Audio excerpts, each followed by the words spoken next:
Шал таңертеңгі шай ішілгенде жақ ашпады. Томсырайып отырған қалпы, екі кесе шайдан соң бет сипады да, үстел басынан шегіншектеп кетті. Соңғы аптада тапқан әдеті осы. Қайтсем қыбын табан деп, ұстара жүзінде отырған тоқалы Қадиша шалының әлгі қылығынан кейін бүгежектетте қалды. Сүт қатқан хош иісті қою шайдан маңдайы енді жіпсейін деген. Шалы үстелден шегіншектеп кеткен соң, шарасыздан дастарханның бір шетін жиыстыруға кірісті. Жаратпағаны бет пішінінен білінгенімен тіс жарамады. Сөйлесем, сыздаған жараның аузы ашылып кетеме деп сескенді. Осы үйдің босағасынан аттағалы бір айдың жүзі болған. Арқасын қабырғаға тіреп, мүлгіп отырған шалының мінезінен де сыралғы емес. Бәйбішесін жер қойнына беріп, кенже ұл мен кіші келіннің қолына қарап қалған Жампейіске тоқал болды да қалды, аяқ астынан. Құрметті тыңдарман, бастамас бұрын бізді қай жақтан, қай өңірден көріп отырғандарыңызды жазып кетіңіздер. Лайк басып, әңгіменің соңына дейін тыңдап, тіркеліп отырыңыздар. Бұл біз үшін өте маңызды. Көп рахмет. Қадишаның күйеуі қайтыс болғалы қабіріне 5-6 рет қар түсіп үлгерген. 2 ұл, 1 қызы қалады. Келін түсіріп, қыз ұзату қызығын Құдай бұған хош көрмей тұр. Балалары үй болатын жасқа жеткенімен елтең-селтең жүрістен тыйылар емес. Не орнықты жұмыс, не басыбайлы баспана жоқ. Үлкен ұлына көктемде соқа басың селтеңдеп, қашанғы жүрмексің деп емеурін білдіріп еді. Немене, келін түсіретін дәулетің тіреліп тұрма? Деп ежіреген соң тілін тістей қойған.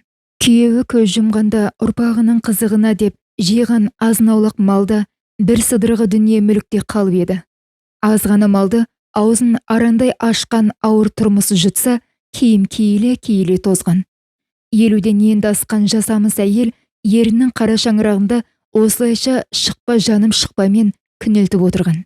Міне, осындай әрі-сәрі күйде жүрген Қадиша екі кештің арасында отала келген әйелде бастырмалата сөйлеген құрбысы Зибаштың сөзінің мәнісін аңырыңқырап барып әрең ұққанда ыршып түскен. Бәтір-ау, байсырап отыр деймісің? Өзі қосқанын Құдай өзі алды. Шымылдығы желпілдеп отырған жас келіншек емеспін.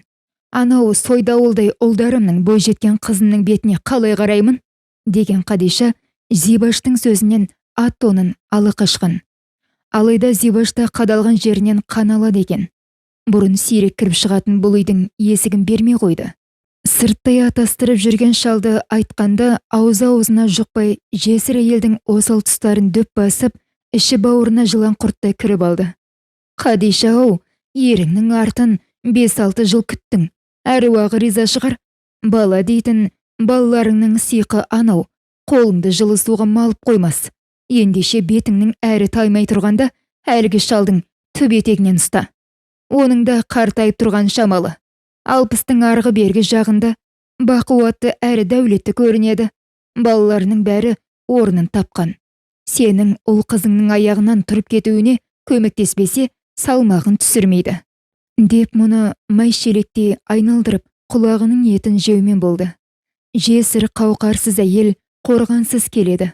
Жанашырлықпен айтылған жылы сөз қорғансыз әйелдің буын-буынына түсіп, құлбыраудай ширыққан жүйкесі бозап, көз жасына ырық береді. Қадиша да сөйтті. Бұл да бір Алланың жазуы болар, балаларымен сөйлесіп көрейін, деп көнген сыңай білдірді. Зибаш арқасынан ауыр жүк түскендей адамдай. Тым созба, алдағы аптада нақ сүйерің келіп те қалар, деп қуақылана күліп, риза пішінмен үйден шығып кетті. Зибаштың соңғы сөзін естігенде беті тыз етіп, алаулап шыға келген Қадиша балаларымен әңгімем жарасса тәуір ғой деген күдікпен орнынан тұрып шаруасына кірісті. Жампейіс қалың қабақты, көзі нұрлы, дөңгелек жүзді адам екен. Сөзге сараң, ие жұмсақ тәрізді. Шешіліп сөйлесе алмай, кібіртіктей берген соң, бар шаруаны тағы да сүйреңдеп отырып, Зибаш тындырды. Кейін білді ғой, қимасы неге қышып жүр десе, Зибаш Жампейістің аталас туыс екен. Осылайша ойламаған жерден Қадиша апақ-сапақта бөтен шаңырақтың босағасын аттады. Тумысынан ашық жан емес еді. Түскен үйіне сіңісіп кете алмай, кіріптар күйден арыла алмай жүр. Шал жалғыз болса, жеңілірек болар ма еді бәлкім. Қолындағы кенже ұлы Қайрақбай мен келіні Әсемгүл Қадишаны келген сәттен жақтырмай қарсы алды. Содан бері ит пен мысықтай аңдысып күн өткізуде. Бір үй екіге жарылғандай. Жастар көбінесе ас суын бөлек ішеді. Қадиша осы үйдің қонағы сияқты. Қазан ошақтың белгі Әсемгүлде. Мал мүлікке қожа Қайрақбай. Көлденең көк атты түгілі бір кіндіктен тараған бауырларына себепсіз дәм татырмайтын қарауалық біткен бойларына. Қадиша осы үйге түскенде қаладан Жампейістің үлкен ұлы бір топ жолдасымен сау етіп жетіп келген. Әсемгүл қайнағасына бір шайнек суын сызданып жүріп әрең берді. Қонақтар шай ішіп болысымен ауылға келгендегі шаруаларын тындыруға шығып кетті. Әсемгүл әдеттегі пысықтығымен үйді жылан жалағында жиыстырып шықты да теледидардан сүйікті сериалын көруге отырды. Келінге батылы жетпеген Қадиша шалы Жампейіске: «Балаң сыйлы азаматтармен келіп отыр ғой. Қой союға қамданайық, үлгере алмай қалармыз», деген. Шалы орнынан былқ етпеді. Әңгімеге құлақ түріп отырған Қайрақбай тоқал шешесін оқты көзбен атып сыртқа шығып кетті. «Әсемгүл шырағым, ендеше тоңазытқыштағы өлі етпен қазан көтерейік», деп еді. Келіннің түсі бұзылып бара жатқан көрген Қадиша аузына келген келесі сөзін ішіне жұта қойды. Әйтсе де жаза басқан екен. «Құйысқанға қыстырылмай жайыңа отыр. Дайын асқа қасық болмай. Көрінгенге шаша беретін далада жатқан мал жоқ. Монтүйіп мүләйімсіме. Зымиян ойыңды білем. Жарымаған ашарықтарыңды күні ертең осы үйден асырамақшысың ғой. Осыдан аяқтарына таппасынша қара шаңырақты ортасына түсірейін». Екі беті долырып, қояншық ұстап шаптыға жөнелген Әсемгүлдің удай ащы тілі қақ маңдайынан дойыр қамшымен тартып жібергеннен кем тимеді. Қаперінде аузына аша алмай, тек бөстек үстінде жантайып жатқан шалына жаутаңдап қарай берді. Жампейіс келінің сөзін естімегендей жер шұқыды. Ақыры қонақтар кешкілік құр шаймен аттанды. Сол күні араға түскен сызат күннен күнге ушығып барады. Жұдырықтай балаларға Қарабайдың дүние қоңыздығы қайдан келген деп Қадиша қайран. Алғашқы ұрыстан соң-ақ кетіп қалғысы келген. Мұның екі ойлы болып жүргенін сезген Жампейіс оңашады. «Асықпай айтпақшы едім. Ол жасық, келін дәупері. Марқұм бәйбішеме қайғы болып жамылған осылардың иттірлігі. Дегенмен ақылға салып ойлан. Кеше ғана кетіп, енді кері жетіп барсың, ауыл аймағыңның ағайын туғаныңның бетіне қалай қарайсың?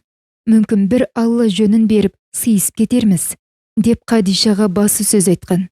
Шалының осы сөзі тоқтау болып, әрі Жампейістің сүйек шатыс ағайындары, қаладағы балалары есік көрсетуге шақырып, бой жазып, сергіңкіреп қалған. Десе де, көздің жылаңқы жаңбырлы аспанындай, отбасындағы тоң теріс тірліктің қабағы ашылмай-ақ қойды. Шалыда ішін жегідей жеген уайымды сыртынан сездірмей, ара-арасында күрсініп, жауар бұлттай түнеріп жүр. Соған қарап Қадиша шаңырақта сатыр-сұтыр етіп, найзағай жарқылдайтын күннің таяп қалғанын запы болған әйел жүрегімен сезінді. Жампейіс күн көкжиектен қылтия шабдар атына қонды. Астынан су шыққанда ертелетіп қайда бармақшы деп аңырған Қадиша ауладан шығып қарап еді. Шалы шабдарды сипай қамшылап сайға құлдилап барады екен. Бәйбішесінің басына Құран оқып қайтпақшы сірә, деп ойлаған тоқал кері бұрылды. Жампейіс бейіттен қайтуға асықпады. Қалың шөпті жапыра малдас құрып отырған қалпы бәйбішесінің құлыптасына ұзақ тесіле қарап, қым-қуат ойға берілген. Ерні күбірлеп отыр. «Биғай-ау, қажыдым ғой. Кіндігімнен жаралған баланың уайымы қабырғамды қайыстырды. Менен сен тәуірсің. Қара жердің қойыннан тыныштық таптың. Ішіне шынтақ айналмайтын ежірей деген ұлың болады. Ақыл айтсаң ауырып қалатын», деп бұрынғылар бекер зарламапты. Үстінен құс ұшырмай өсірген кенжеміз шіріген жұмыртқа болды ғой, кемпір-ау. Аш көз келінің айтқанына арбалып, айдаған жағына мұрнын тескен тайлақтай еріп жүре береді. Отау бөлмеге тығылып алатын екеуінің күбір-сыбыры көбейді. қайын жұртына шапқылауды жиілет. Әлгі боз өкпенің. Осылар бірдеңені бүлдіреме деп түнде кірпік ілуден қалдым. Қара орманға от кіреме деп қорқам, дейді кемпірі естіп тұрғандай ағынан жарылып. Жампейістің есіне биғайдың көзі тірісінде болған сұмдық оқиға түсті. Сол оқиға шал мен кемпірдің жүрегіне тікендей қадалған. Адуынды келіннің ілігіздеп ұрыс шығарып, көзі боталаған жалғыз ұлын апыл-ғұпыл киіндіріп, төркініне тайып беретініне көндіккен. Содан тым-тырыс жатып алатын. Сақалды басымен құдаларының аяғына жығылып, келінді өзі барып алып қайтып жүрді. Бірде Қайрақбай үйіне қаладан кеш оралды. Әдетте аузына сирек алатын ащы суды сілтеп жіберсе керек. Көздері жылтыңдап, тілі кірмеліп, табалдырықтан сүріне кірді. Бәтеңке қонышынан батпақ шалбардың балағы салтақ-салтақ. Келіншегінің жыландай жиырылғанына назар аудармастан тәлтіректеп төрге озып, диванға қонжия кетті. Миғұла неме, сорлы алқаш, қай жетіскеніңнен тойып алғансың? Базарға шығарған өгізшенің ақшасы қайда? Деп Әсемгүл әдеттегідей бұрқырай жөнелді. Әншейінде аузы буылған өгіздей үндемейтін Қайрақбай бұл жолы күдірейіп, қолына іліккен аласа тақты келіншегіне жіберіп қалды. Ұшып келе жатқан тақтан зорға жалтарып үлгерген Әсемгүл: «О, шірік неме, құтырайын деген екенсің. Мә, сыбағаңды ал ендеше», деп әлгі тақты долы күшпен кері лақтырғанда, ол Қайрақбайдың жанында абдырап отырған шалдың шекесіне сақ етті. Тақтың қыры тиіп сыдырлаған терісі астынан сыздықтап қан ақты. Аңдаусызда атасын жаралаған келін сыртқа ұмтылды. Оқыс оқиға есін жиғызып, сүмірейген ол келінге ілесе кетті. Жай оты түскендей опыр-топыры шыққан ордада зарлап шеше бетін қан жуған әке қалды. Сорлатты ғой, бесік көрмеген бетпақ, ел жұртқа қалай көрінесің енді шалау, деп зар еледі. Биғай шалының бетін жуған қанды орамалмен сүртіп жүріп, әлсіз жүрегі сыр беріп, бәйбішесі ертеңінде ауруханадан бір-ақ шықты. Халін сұрай келген шалының шодырайған шекесінен еппен сипай отыра Биғай: «Іштен шыққан шұбар жылан ғой, омырауымды қақтаған сүткен жемеді. Мен кештім, сен де кеш. Мал құлағы саңырау, дабыра қылма», деп егілді. Шың деспе отасқан Биғайы дәм тұзы таусылып, жарық дүниемен қоштасты. Мұның ендігі отырысы мынау. Жампейісі орнынан ұмтыла тұрып, шақша басы шарадай болып, зираттың темір қазығына байлаған атына беттеді. Арада апта өтер-өтпесте жай оты жарқ етті. Кешкі асқа бұл жолы 4 көзі түгел отырған. Ас қайырардың алдында ұлы әкесіне қарап тамағын қырнады. Шал оның әлденен айтуға оқталғанын сезіп жүзін бұрды. «Әке», деді кенжесі күмілжи сөйлеп, «бір шаңырақтың астына сыйысар емеспіз. Сіздер бөлік шықсаңыздар қайтет», деді мұрынның астынан мыңғырлап. Ынжық ұлынан бәрін күтсе де, Жампейіс дәл мұны күтпеген. Жаңылыс естіген шығармын деп Қайрақбайға аңырай қарады. Әкесінің шарасыз кейпінен жүрегі шыметті ме, ұлы жүзін төмен салып, саусақтарын сыртылдатты. Есесіне келіні: «Ата, біз солай ұйғардық. Машина мен мүлік бізге қалады. Әйтпесе мен кетем. Сіздер квартираға шығастыр», деді беті бүлкетпестен. Таспауыр бала мен безбүйрек келінің мына сөзінен соң Жампейіс есін әрең жиып: «Шырақтарым, осы қара орманда тіреліп тұрған дүниеге басы байлы сендер иесіңдер. Ағаларың еншісін алған, екеуіңмен қарғадай немереме жиылған дәулет молына жетеді. Қартайған шағымда қара шаңырағымнан қуатындай не жаздым? Бір шейдің басын сындырсам да пайдам болмаса зияным тимес. Келін қарағым, төсек жаңартсам желіккеннен емес, жас бала ғой, ертең ауырып сырқасам саған обал болар деп қамыңды ойлаған едім. Ашу дұшпан аптықпай ақылға салайық», деп еді. «Жоқ, тездетіп күз түспей үй қараңдар», деген келін сазарып үстел басынан тұрып кетті. Ол аузына құм құйылғандай тым-тырс отыр. Тоқалбай құс жапаң-жапаң етіп, біресе өгей ұлға, біресе шалына қарайды. «Әй, тексіз неме», деді шал, оқыс шамырқанып. обалың өзіңе. Тірі тұрғанда қара шаңырақ иесі мен. Үйде, дүние мүлікте менің атыма қатталған. Сенің де сіңірген еңбегің бар, хақыңды жемейм. Еншіңді ал да бөлек шық. Алына қатының ерін бауырын алып туламақ түгілі адырам кетсін. Сен де қараңды батыр, деді ызғарлы дауыспен. Жампейіс 2 күннен кейін қаладағы үлкен ұлымен хабарласты. Кенже ұл ауылдан бос үй тауып, жүктерін буып түйуге кіріскен. Келін түтігіп жүр. Дағарадай 6 бөлмелі үйдің астан кестен шығарып, күйеуін жүндей тұтып жатқанда қаладағы ұлды жетіп үлгерді. Қаланың қарт аяғы емес пе? Нотариалдық кеңсенің қызметкерін жанына үлестіре келіпті. Үлкен үйдегі мал-мүлік үлеске түсіп, табан астында заңдастырылды. Мұның біріне араласпаған, төрінен көрі жуық қалған шағында елдің алдында масқара болған Жампейіс бүк түсіп жатып алды. Жүк тиеген көлікпен бірге қозғалған жеңіл машинаның алдыңғы орындығына жайғасқан келіні Әсемгүлдің. Сорлы, ит қақпас, қимаған қара орманыңның күлік көкке ұшсын, деген қарғысын шал естіген жоқ. Бұрын соңды болмаған осы сұмдық оқиғадан соң сыпсың сөз қауға тиген өрттей қаулап барып басылған. Қойын құрттап, айранын ұрттап, мимырт отырған ауыл қалыпты тірлігіне көшкен. Тек Жампейістің ғана жан азабы өзінде. Айналма болған адамдай айналсоқтап үйінен қадаматтап шықпайды. Қазаның жолы ауыр болған соң өмірден өткен замандасына топырақ салуға барған кенже ұлымен ұшырасып қалды. Ұлы бөтен адамдай амандаспай теріс айналып кетті. Жампейісте ер қашты мінез танытып, бойын қарттардан аулақ салып, асқа қарамай үйіне қарай бүлкектеді. Үйіне жете бергенде аула сыртында тұрған бөтен машинаны көріп, бұл кім болды екен деп аңтарылған. Ойда жоқта жетіп келген тоқалының балалары екен. Олардың бұл келісін шал жақтырмады. Әйтсе де Қадишаның көңіліне келер деп жылы есендескен болды. Бір қойын сойып, көршілерін шақырып күтіп жіберді. Қонақтар тараған соңда көпті көрген кәрі жүрегі атқақтап, иелегізіп ұйықтай алмады. Үркері ауа сыртқа шығып еді. Ауыл қалың ұйқы құшағында мүлгіп тұр. Жампейістің көзі ілініп кеткен екен. Есікті тарсылдатқан дыбысты естіп, шошып оянды. Бөлменің ішінде жалқыңды сәуле ойнайды. «Я Алла, я Алла!»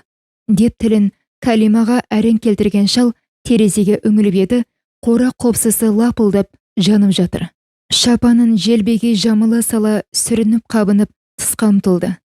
Өртті алдымен байқаған көршісінің аттандаған даусына бір қыдыру кісі жиналып қалыпты. Бірақ өрт сөндірушілерге бой бермеді. Ала жаздай күнге күйіп қураған қора қопсы қамыстай бытырлап жанып, маңайына жан жуытпады.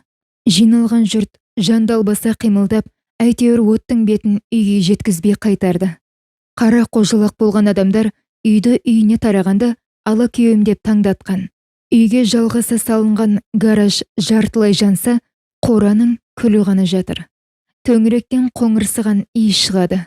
Жампейіс пен Қадиша ыс тиіп қабырғасы қара қошқылданған қара орманның қасында ербейіп тұр.